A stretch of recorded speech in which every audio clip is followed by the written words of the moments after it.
Be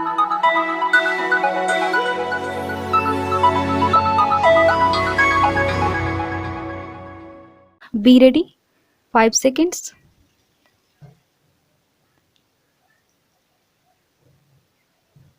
Start.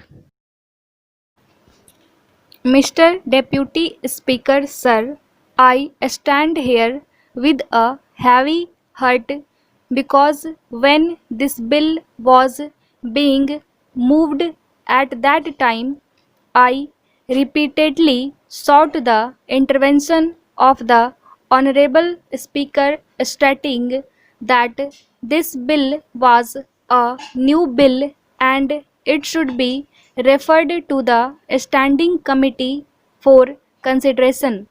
I am of the opinion because on an earlier occasion also the Honorable Finance Minister mentioned that the Standing Committee had deliberated for more than 2 years on this GST bill and it did not need to go to the Standing Committee. This is a very different type of bill. It is a constitution amendment bill, no doubt, but it is a different type of bill. It concerns respective state government revenues, and it also concerns the central government revenue. It deals with tax. And the basic structure of GST is that it will be a single point tax. That is why a lot of deliberations have taken place after the idea was mooted first in 2000 and subsequently in 2003 after the committee submitted its report. I am not going into all those details. There is another occasion when an amendment bill was referred to the Standing Committee for consideration, and that is the Company Law Amendment Bill.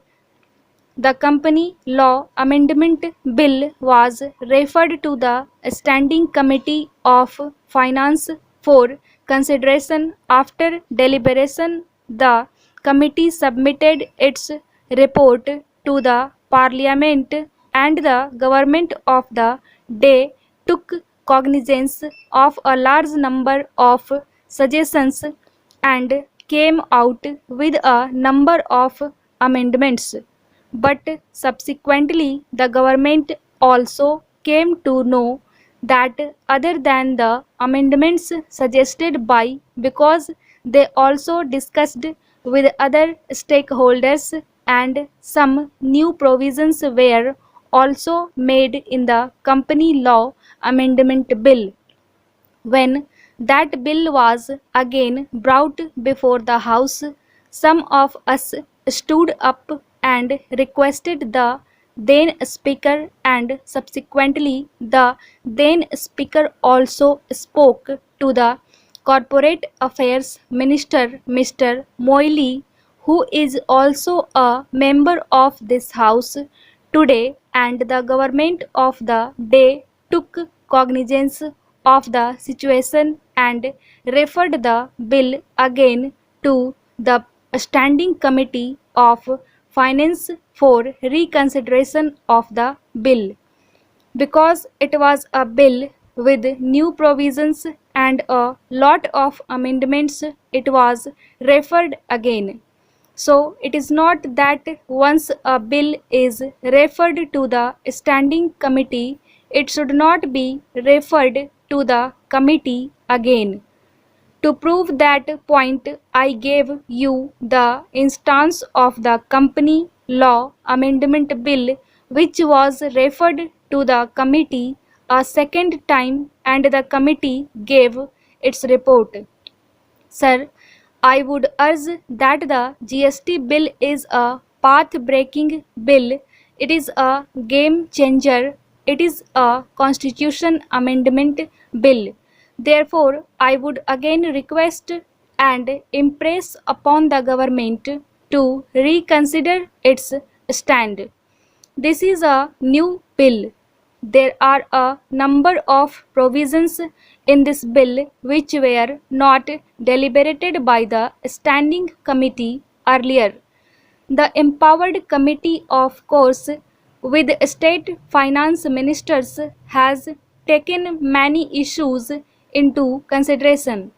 Parliament, of course, will consider while we will be discussing on this aspect when this bill is taken up for consideration and passing.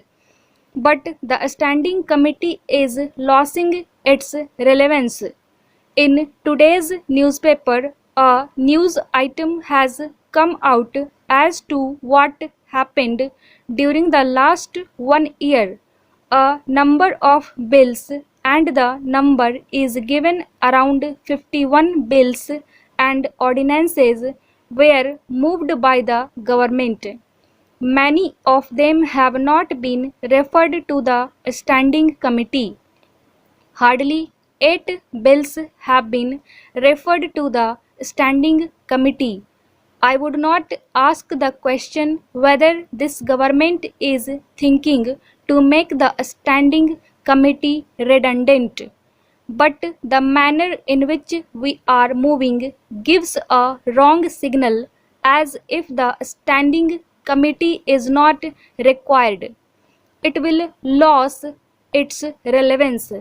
My impression may be wrong, but many a time we have seen, at least on 2 occasions, whether it may be coal or it may be mines and minerals, that select committees have been formed in the other house, and within a small time frame a mandate was given: you submit a report and we will consider.